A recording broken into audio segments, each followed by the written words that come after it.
एक संत अपनी कुटिया में रहा करते थे और संत का यह नियम था कि वह अपनी कुटिया की साफ सफाई करने के बाद जब कोई उनसे मिलने के लिए आया करते थे तो उनके साथ बैठ करके बातें किया करते थे।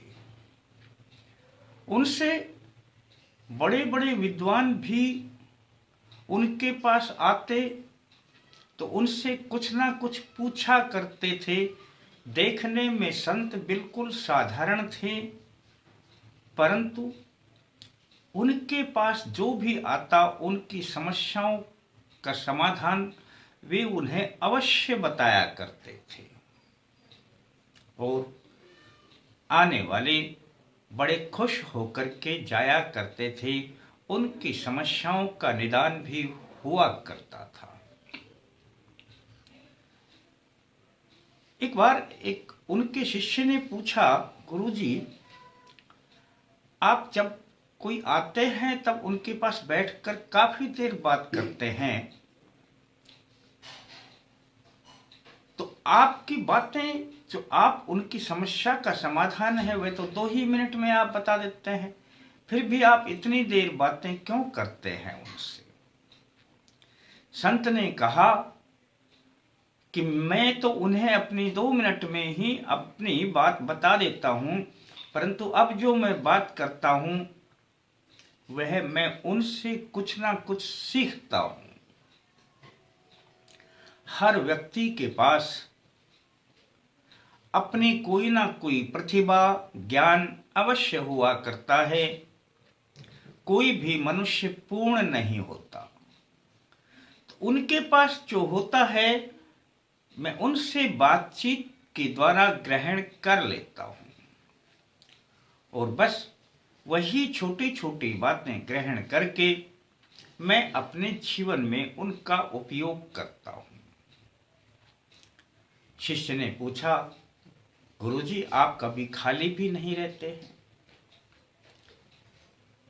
तब संत ने कहा कि मैं खाली नहीं रहता, मैं कुछ ना कुछ अवश्य करता रहता हूं। मनुष्य को निष्क्रिय नहीं होना चाहिए। यदि मनुष्य निष्क्रिय हो गया तो समझ लेना उसकी गति रुक जाएगी और उसकी मृत्यु हो जाएगी। शिष्य की कुछ बात समझ में नहीं आई। तब संत ने कहा कि चलो इसका प्रयोग भी दिखा देता हूं। वह शिष्य को एक नदी किनारे ले गया। नदी के पास से थोड़ी दूरी पर एक गड्ढा था जिसमें पानी भरा हुआ था। संत ने शिष्य से कहा कि नदिया का पानी देख रहे हो, कितना स्वच्छ है, कितना साफ है। शिष्य ने कहा, ये तो बड़ा साफ है।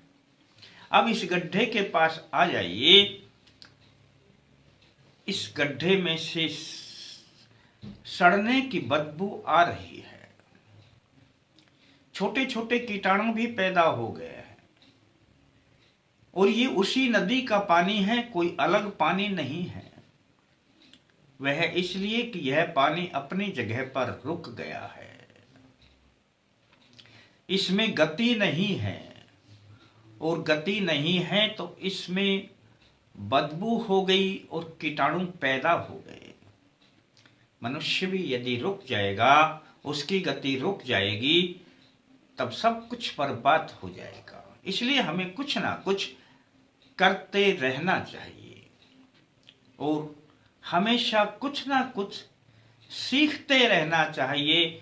इस प्रकृति में हर छोटे बड़े व्यक्ति से हम कुछ सीख सकते हैं, प्रकृति से भी सीख सकते हैं, हमारे आसपास के वातावरण से कुछ ना कुछ रोजाना हम सीख सकते हैं। और यही एक नियम है, मनुष्य को आगे बढ़ने के लिए प्रेरित करता है और मंजिल पर मनुष्य पहुंच जाता है। आज जो आप दोस्तों देख रहे हैं अपनी पूरी दुनिया में, भारत में ही लो, आप जहां अडानी अंबानी टाटा बिरला जिनकी भी जो आप रूपरेखा देखते हैं, ये यूं ही नहीं बन गया। वे कुछ ना कुछ अलग करते रहते थे वे करोड़पति हैं तो अरबपति, अरबपति हैं तो अब खरबपति। उन्हें कुछ ना कुछ करना है और करेंगे तभी कुछ पाएंगे। रुक गए, गति रुक गई तो समझ लेना मृत्यु हो गई। दोस्तों, आज यही सूत्र मैं आपको बताने जा रहा हूं, आपके जीवन में गति प्रदान करने का। आपको वहां से सब कुछ मिलेगा। इससे पहले कि मैं आपको कोई बात अपने उपाय के द्वारा बताऊं, कमेंट्स में जय माता दी, जय श्री राम, हर हर महादेव जो आपको अच्छा लगे लिख दें। वीडियो को लाइक कर लें, इतना सा ही तो है।